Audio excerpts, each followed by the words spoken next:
Let's check in with Betsy now with an update on Melissa as well as our forecast. Hi, Betsy. Hi there, Lena. We are still waiting the 5 o'clock advisory from the National Hurricane Center. That is a discussion advisory, so it's a full suite of new products which will give us the very latest on the forecaster's insight and in-depth observations of what's happening now and what's expected to happen.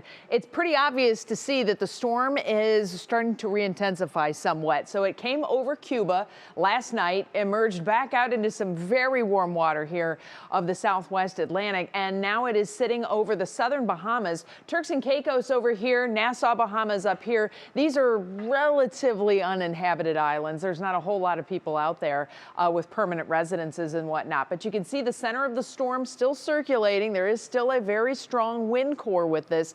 The 2 p.m. advisory still had 100-mile-per-hour sustained winds with 120-mile-per-hour gusts. It is moving to the northeast at 15. That is great news. It's going to sweep northeastward very quickly.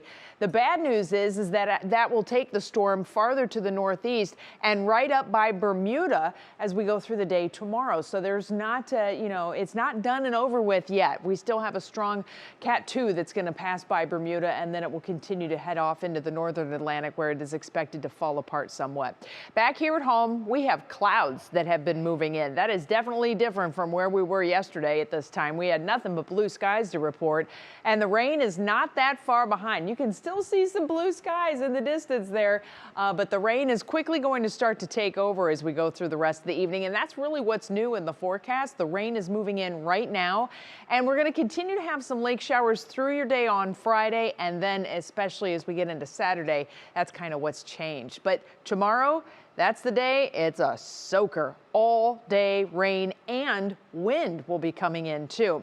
You can see we have a few showers that are showing up on the radar to the south of us. Not sure any of this is hitting the ground yet. We still have relatively dry air that is in place. This is going to be a saturation process. So initially these light looking radar returns, the light precipitation that's showing up throughout central Ohio and even northern Ohio is not hitting yet, but it will definitely pick up steam. We've got a whole huge swath of moisture that is starting to surge northward out of the Ohio Valley, and you can see our center of low pressure sitting here near the Memphis area. That area of low pressure will continue to move northward and just pipeline all kinds of rain our way tonight and for tomorrow.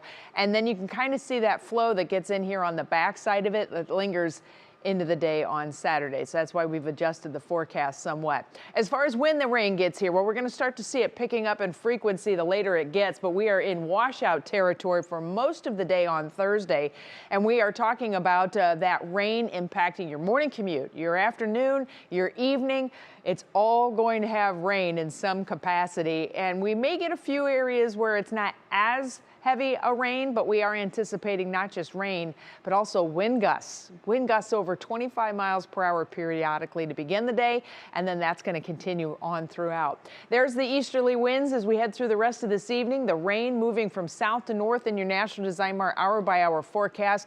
Waves of heavy rain a possibility tonight, and there's a peep at your morning commute. As you can see, it looks like it's going to be a wet one. So we'll go more in depth in that hour-by-hour forecast coming up in the next half hour. But your Union Home Mortgage outlook keeps us in the low 50s for Friday and Saturday as those lake effect rain showers and mostly cloudy skies stay with us. For partly cloudy skies on Sunday, it's not too bad, but that's kind of going to be all gone by the time we hit next week, and we're talking seasonable sunshine. Lena. How about that? All right, thanks, Betsy.